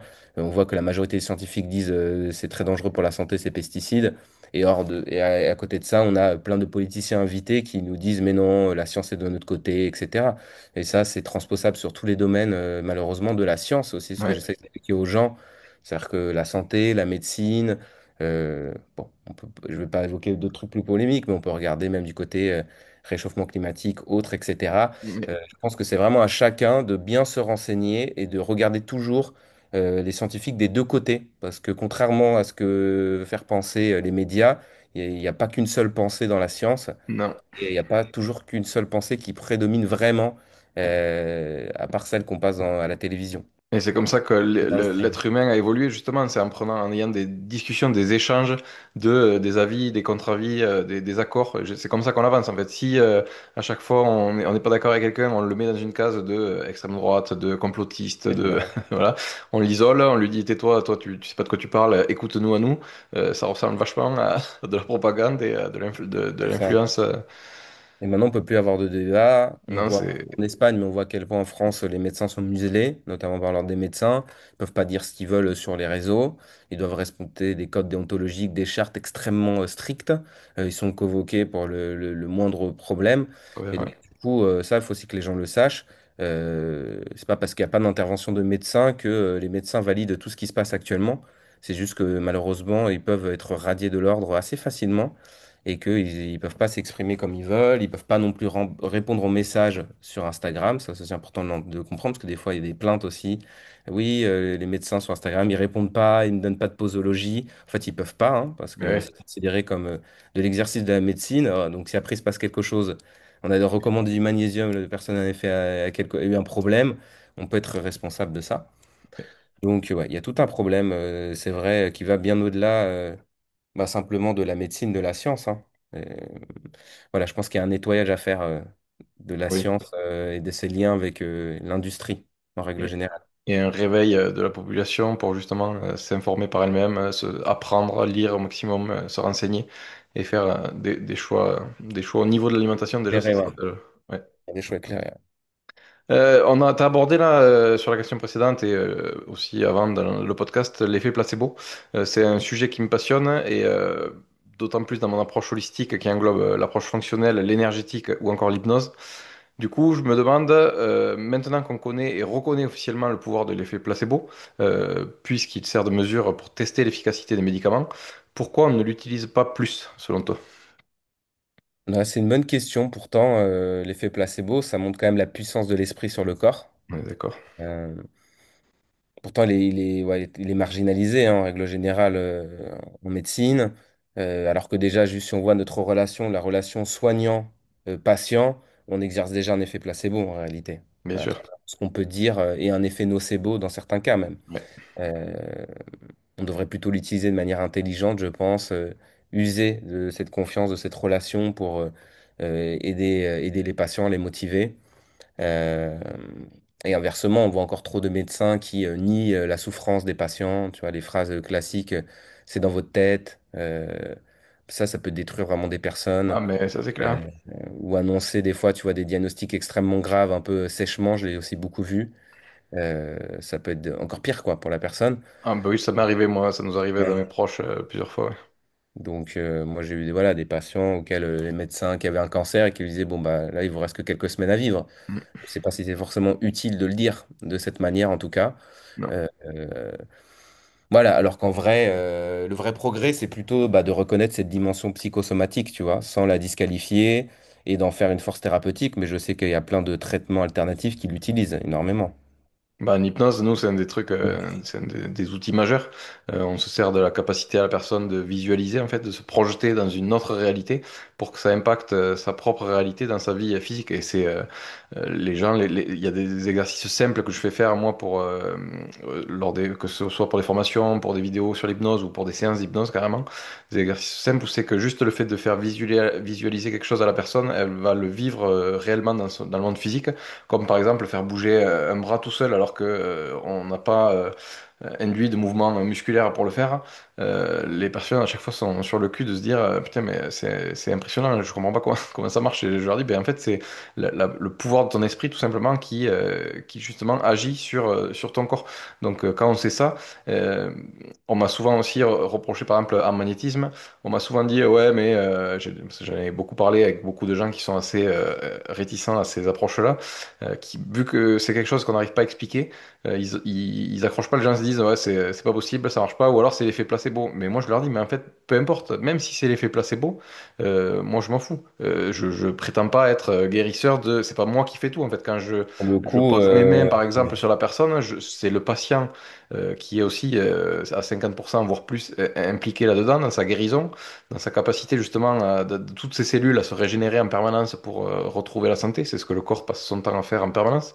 Donc en fait, même si c'est que le patient lui-même qui se soigne tout seul et que moi je fais juste que lui faire croire, en fait, même si c'est ça, peu importe. Tant que ça marche à la fin et que le patient va mieux et qu'on arrive à faire disparaître des brûlures, alors ça c'est, ou les zonas par exemple, je sais pas si toi c'est fréquent, mais moi j'ai un médecin généraliste dans le Gers euh, qui est pas du tout branché énergétique, il croit pas du tout à tout ça. Et pourtant, à chaque fois qu'il a des patients et des zonas, il me les renvoie parce qu'il sait que moi je suis magnétiseur et il leur dit, bon ben je sais pas comment ça marche, mais lui, les magnétiseurs arrivent à le soigner le zona, donc allez chez eux. Et quand les patients reviennent le voir le lendemain et que le zona qui était rouge purulent, truc a disparu complètement et que la peau, il n'y a plus aucune trace, à chaque fois il est obligé de se dire, bon ben apparemment, on sait pas comment ça marche, mais il y a quelque chose. Et moi c'est ça que je veux appuyer, c'est sur ça que je veux appuyer, c'est que peu importe si c'est moi le magnétiseur ou notre thérapeute ou que ce soit le patient lui-même, c'est qu'il y a une puissance qui est pas utilisée justement par l'effet placebo, par le fait de pouvoir se guérir par la pensée, que c'est hyper dommage qu'on ne l'utilise pas, quoi.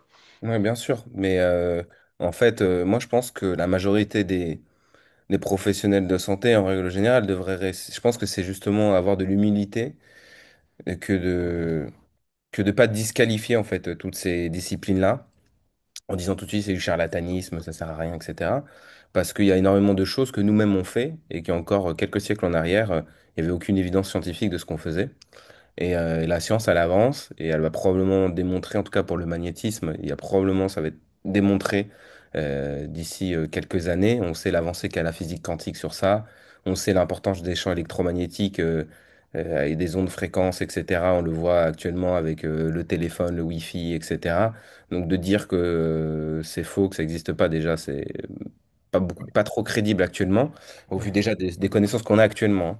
Et probablement que dans un futur, avec toutes les nouvelles connaissances qu'on va avoir, on pourra même expliquer, démontrer ces choses-là. Donc moi, je prends tout le temps beaucoup de précautions avec toutes ces thérapies alternatives, en me disant que si ça marche, eh ben, écoute, pourquoi pas, du moment que c'est pas dangereux pour la personne. Oui, C'est surtout sur ça hein, qu'il faut. C'est d'ailleurs notre le jurement d'Hippocrate qu'on prend et qu'on devrait respecter. Hein, c'est de d'abord ne pas provoquer de dommages à la personne. Donc, si c'est une pratique qui est sûre déjà, bon, on respecte déjà ce premier principe-là. Ensuite, l'hypnose, le MDR, moi, c'est des pratiques que je recommande fortement à mes patients dans tout un tas de troubles parce qu'il y a des très bons résultats, on le sait, très rapidement.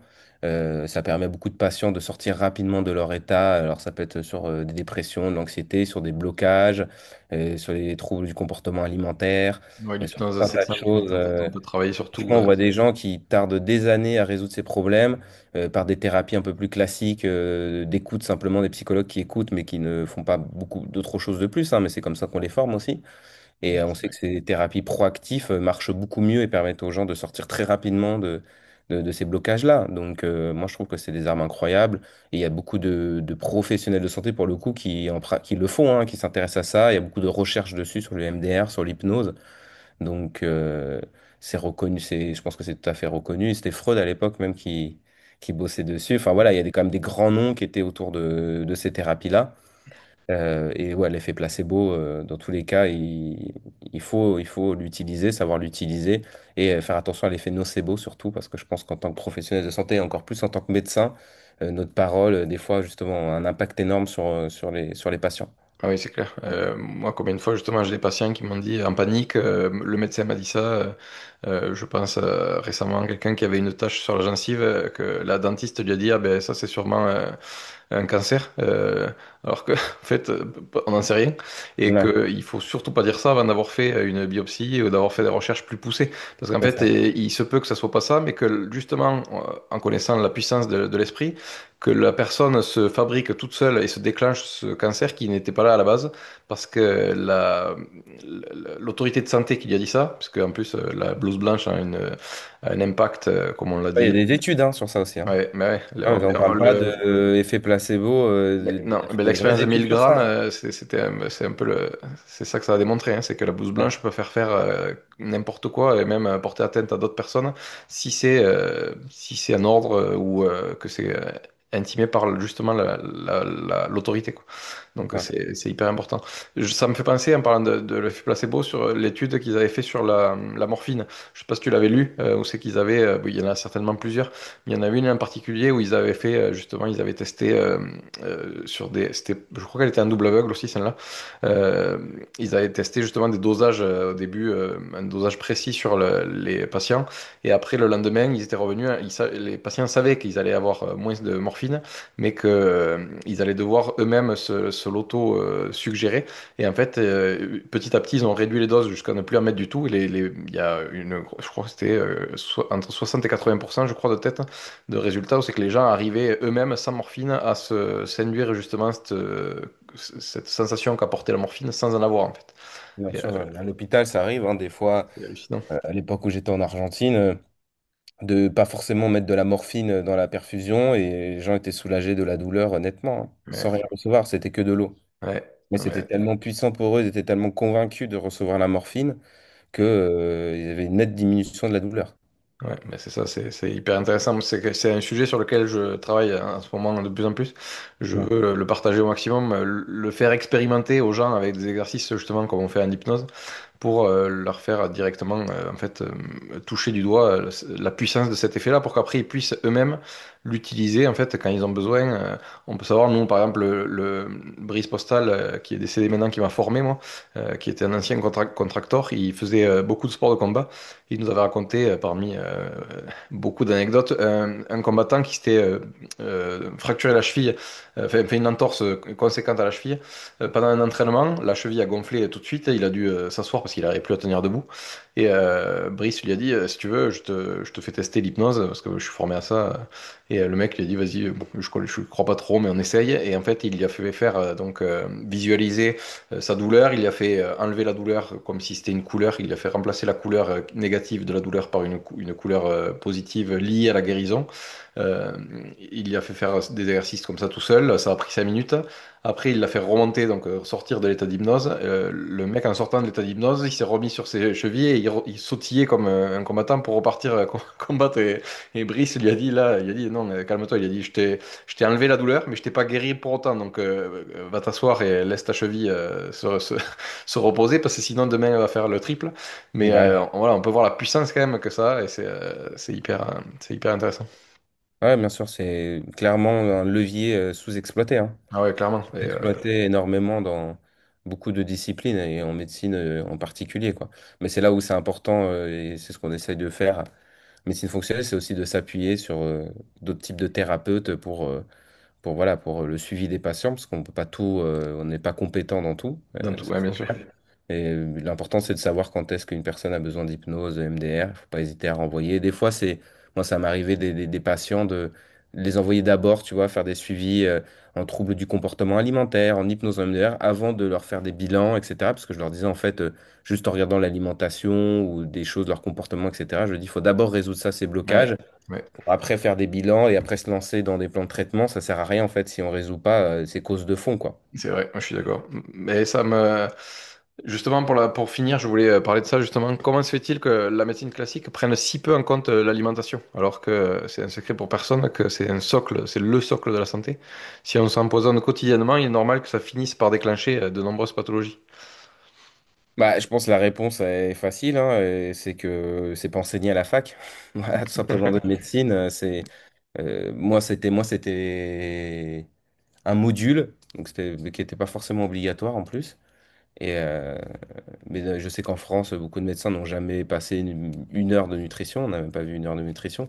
Donc déjà, c'est vrai que beaucoup de médecins sont pas du tout compétents, dans ce domaine-là, et ils se permettent, hein, de donner des conseils au quotidien, alors qu'ils n'ont jamais fait, de formation particulière dessus. Euh, donc ça, c'est l'explication principale, hein. C'est qu'on n'est pas formé en tant que médecin à, regarder l'alimentation, des patients. Ça a été délégué totalement aux diététiciens ou, en spécialité en nutrition.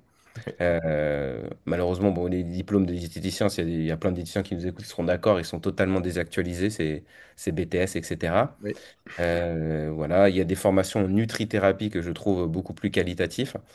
Mais, euh, mais bon, il y a quand même de plus en plus de DU, heureusement, que ce soit en micronutrition, nutrition, etc., qui voient le jour dans les facs de médecine. Donc, on a tous la possibilité, comme moi j'ai fait, de se former mieux dans cet aspect-là, de mieux comprendre la nutrition. Mais bon, on sait, hein, on l'a dit, et je pense que même, tiens, on peut nommer les naturopathes qui, depuis des années, travaillent l'hygiène de vie des gens. On sait à quel point, voilà, on l'a déjà expliqué maintes fois dans le podcast, hein, mais l'hygiène de vie, c'est la base, en fait.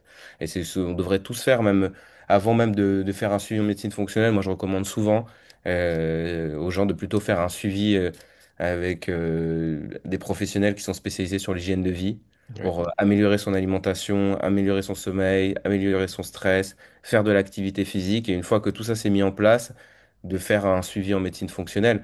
Après, moi, j'essaye dans ma pratique quotidienne de le faire. oui, Je regarde toujours l'assiette de mes patients sur 3 jours. Ils m'envoient des photos, on regarde, on décrypte, on travaille ensemble. Si c'est des gens qui partent de trop loin, je vais les rediriger forcément vers des collègues qui sont nutritionnistes, diététiciens, formés en micronutrition, parce que bon, la réalité, c'est qu'une consultation, c'est déjà 1 heure en médecine fonctionnelle, c'est déjà long, mais qu'en 1 heure, on n'a pas le temps de oui, travailler non. à ce point-là l'assiette. Donc moi, je préfère renvoyer quand on part de trop loin, des gens qui mangent encore des produits ultra transformés, par exemple. On sait qu'on part de loin et qu'il va falloir faire plein de changements. Mais voilà, après, j'ai quand même des patients qui globalement mangent assez bien et que c'est des petites choses à retoucher. Tu as parlé des protéines, très souvent, c'est des problématiques qu'on retrouve à chaque fois. C'est pas Oui, assez de protéines globalement dans l'alimentation, pas au petit-déj, etc. Ça revient assez souvent. Mais effectivement, tu vois, on soigne les diabétiques sans parler de sucre. oui, On traite les troubles digestifs sans évoquer l'assiette. oui, oui, c'est catastrophique. Totalement incohérent. Ça, c'est une grosse faille de la médecine conventionnelle. Et pourtant, c'est écrit hein, dans certaines causes, étiopathologies de maladies. Sauf qu'en fait, on n'est pas formé. Donc, et puis, quand on voit maintenant le temps que dure une consultation de médecine conventionnelle, parce que il y a plein d'explications, on ne va pas entrer dedans, hein, qu'ils sont sous-payés, etc. Enfin, il y a plein de choses aussi qui peuvent l'expliquer. Le système qui tend à la production, etc. Mais bon, c'est pas en 20 minutes, une consultation en 20 minutes, 10 minutes qu'on peut aborder ces thèmes-là avec un Ouais, patient. C'est impossible. ouais, Même nous, en 1 heure, on a du mal ouais. avec tout ce qu'on aborde. Donc, Avec des questionnaires au préalable et tout, donc c'est ça. En voyant des formulaires de plus de 80 questions avant à répondre pour gagner du temps, même comme ça, on a du mal à parler de tout. Mais oui, ça, c'est une grosse faille de la médecine moderne, c'est qu'il n'y ait pas des cours de nutrition, de micronutrition à la fac. ouais, c'est clair. Après, moi, justement, j'appuie là-dessus, c'est que j'ai au moins, je dirais 80% de mes patients qui, du moment où ils revoient l'alimentation, simplement, en retirant certains aliments qui sont pro-inflammatoires, en apportant d'autres qui sont justement anti-inflammatoires, en apportant un peu plus de protéines le matin, en faisant quelques changements comme ça, déjà, on s'aperçoit qu'il y a déjà beaucoup d'améliorations dans la santé, dans le sommeil, dans l'énergie quotidienne, dans la concentration, l'humeur, etc. Donc, c'est vraiment la base hyper importante. Et comme le dit Stéphane Redimond tout le temps, c'est ce que je dis moi aussi à tous mes patients, si t'es pas prêt à revoir ce que tu manges, je pourrais pas t'aider. En fait, je pourrais pas t'aider avec des compléments alimentaires uniquement si tu continues à manger n'importe comment et n'importe quand. Ça pourra pas marcher en fait. Ouais, ça c'est essentiel de répéter ce message. Ça sert à rien en fait de prendre 10 15 compléments alimentaires si derrière la base n'est pas faite, quoi. Moi, j'optimise des fois le sommeil des patients, on travaille sur les neurotransmetteurs, mais si derrière il n'y a pas une routine aussi de sommeil qui se met en place, voilà, on essaie de pas être trop sur les écrans, de se protéger de la lumière bleue, faire tout un tas de choses. On n'aura pas les mêmes résultats. En tout cas, ça sera que des résultats, ça sera que du symptomatique, encore une fois. Ouais, c'est ça. Voilà, on sait que, bah, pareil, j'ai beaucoup de patients qui viennent pour des pertes de poids. Si derrière, il n'y a pas du tout d'activité physique, malheureusement, marcher, c'est pas suffisant. Ouais. Moi, j'ai beaucoup de patients qui viennent me voir, ils veulent perdre du poids. On regarde l'activité physique ensemble, ils marchent juste. Je lui dis, bah, en fait, marcher, c'est niveau 1, si vous voulez, ou 0, c'est la base. Mais pour perdre du poids, malheureusement, il faut qu'il y ait au moins 3 à 4 fois par semaine des activités, que Ouais, ce soit du plus renforcement intense. Ouais. musculaire, du cardio. Sinon, c'est pas possible en fait, parce que le corps, il a besoin de brûler ce qui stocke. Et donc, même si on travaille le métabolisme, que je relance tout le métabolisme, que je relance toute la partie hormonale, si derrière, il n'y a pas cette activité physique mise en place, on va quand même stagner, on va aller extrêmement lentement. On est d'accord. Donc, on est Comme d'accord dans dans une ce que voiture, si tu mets, Ouais. si tu mets le plein d'essence et que la voiture continue à rester à l'arrêt, tu peux pas, en fait, du moment, tu remplis. Si tu remplis plus que tu dépenses, ça peut pas marcher, en fait. Ouais, non, bien sûr, non, mais c'est pour ça que l'hygiène de vie, c'est la base, que c'est pour ça que c'est bien qu'il y ait tout un tas de professions qui sont pas assez mis en avant, comme les naturopathes, qui font ce travail-là. Je pense qu'un des problèmes de la naturopathie en France, c'est qu'il n'y a pas de diplôme officiel. Et Ouais, que c'est la faute de l'État qui préfère noyer le poisson, ne pas légiférer, et que du coup qui met tout le monde dans un flou, alors qu'on aurait tous à gagner, que ce soit comme en Suisse où il y a des vrais diplômes officiels, etc. Et qu'on ait du coup des gens bien formés sur qui on peut 100% se fier et s'appuyer pour déjà construire la base. ouais, Et comme tu dis, quand on traite la base, il y a beaucoup de patients qui en fait pas trop des symptômes, qui n'ont pas trop de symptômes ou pas trop prononcés, qui vont tout de suite ne plus rien avoir juste en changeant leur hygiène de vie. Des gens qui ont des pathologies modérées qui vont déjà nettement s'améliorer juste en faisant ça. Et puis après, il restera toujours les patients que moi j'ai en consultation, qui sont des patients très complexes avec beaucoup de pathologies souvent et qui ont déjà plus ou moins déjà fait ce travail, qui même comme ça ont quand même encore des problèmes. ouais, Mais ils te disent tous hein, que quand ils arrêtent le gluten moderne, quand ils font attention à manger, comme tu dis, des aliments moins pro-inflammatoires, à manger plus d'aliments riches en oméga 3, etc., ils te disent tous ça va quand même beaucoup mieux. ouais, Mais voilà, j'ai toujours mal au ventre, j'ai toujours des choses. Bon, là, tu sais qu'il va y avoir des pathologies plus complexes, des SIBO, des dysbioses, des problèmes immunitaires, etc. Mais on est d'accord que c'est la base et que c'est ce qu'on devrait revoir et que, tu vois, on ne peut pas continuer dans les hôpitaux à augmenter les doses des médicaments contre le diabète, en rajouter un, deux, trois, alors qu'on ne change rien à l'alimentation des patients. Et ça, ouais. tu les reçois, ces patients-là en consultation. Ça fait des années qu'ils prennent des médicaments contre le diabète. Et à aucun moment, il y a rien n'a été fait sur leur assiette, quoi. Non. Et il n'y a aucune amélioration d'ailleurs de leur diabète, justement. Au contraire, Non. ça s'empire avec le temps. Ça Euh, s'empire, l'hémoglobine glyquée monte et ils ont encore plus de médicaments. ouais. Ouais, alors que tu leur fais changer l'alimentation et tu mets deux, trois compléments adaptés pour réduire la résistance et augmenter la sensibilité. Et ça s'améliore bien souvent déjà au début. Donc en fait, les gens sont hallucinés de se dire, putain, mais ça fait des années que en fait, on me soigne pas. En fait, on me, on me fait taire mes symptômes, mais c'est tout, quoi. Ouais. Ouais. Donc voilà, après, chacun, comme tu dis, responsabilité de s'informer, de se former. Et malheureusement, on vit dans une époque où il faut être proactif dans Ouais. tous les domaines pour prendre des décisions. Ouais, ben, après, l'école a bien fait son travail. Elle nous a formés justement à écouter, à écouter une autorité extérieure et à être un bon soldat pour aller travailler à l'usine et pas trop poser de questions, euh, avec l'impuissance apprise et d'autres, plein d'autres choses qui nous ont été inculquées pendant l'éducation. Mais c'est important justement de remettre tout ça en question et de lire beaucoup. Petit partage pour ceux qui auraient du mal à se lancer dans la lecture. Moi, à l'époque, l'école m'avait dégoûté de la lecture parce qu'il me forçait à lire des livres qui m'intéressaient absolument pas et à faire des fiches de lecture immenses qui étaient une plaie pour moi. Et en fait, ils m'ont dégoûté de ça. Et en fait, petit à petit, avec le temps, j'ai vraiment pris, enfin, j'ai été en dégoût avec tout ce qui était la lecture. Je pouvais rien lire du tout. J'arrivais pas à me concentrer. J'arrivais pas à intégrer. Petit à petit, à force, j'ai réussi à sortir de cette impuissance apprise. J'ai fait des formations, j'ai regardé pas mal de vidéos, de podcasts ou autres. Et petit à petit, j'ai repris goût à la lecture avec des sujets qui me passionnent. Et j'ai compris enfin la phrase que j'avais lue à l'époque. Et je m'étais dit, mais c'est quoi cette phrase? C'était lire, c'est refuser de mourir. Et c'est vrai que je le vivais directement en lisant. Je me sentais tellement vivant, parce que ça nourrissait mon esprit, mon intellect, que je me sentais vivant presque plus qu'après une séance de sport juste en lisant. Et je trouvais ça fou. Et donc, voilà, sachez que c'est possible même si vous n'êtes pas un grand lecteur de base. Ouais, tout est possible, hein. Je pense qu'il y a des jeunes qui nous écoutent. Moi, j'étais très mauvais au lycée. J'ai à peine eu mon bac hyper juste. Et finalement, après, quand j'étais en médecine, j'ai eu que des très bonnes notes parce qu'en fait, ça me passionnait. Donc, je pense aussi que c'est ça, quand on est passionné par quelque chose. Et la lecture, c'est souvent ça. Comme tu dis, quand on lit des livres qui nous intéressent pas, déjà, c'est compliqué, quoi. Et effectivement, quand on reprend ce goût à la lecture et surtout qu'on lit dans un sujet qui nous passionne, euh, franchement, on n'arrête pas, quoi. Ouais, on est plus disponible mentalement pour retenir tout ça et pour le redistribuer après, quoi. Et c'est vrai qu'en santé fonctionnelle, en règle générale, je pense que c'est un point commun qu'ont beaucoup de praticiens, c'est qu'on est devenu un peu accro à apprendre toujours plus de choses dans ce domaine-là, quoi. Ouais.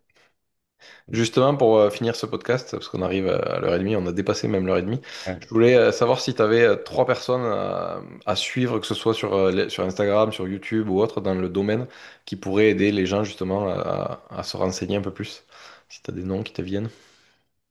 Euh, Pas facile ta question comme ça.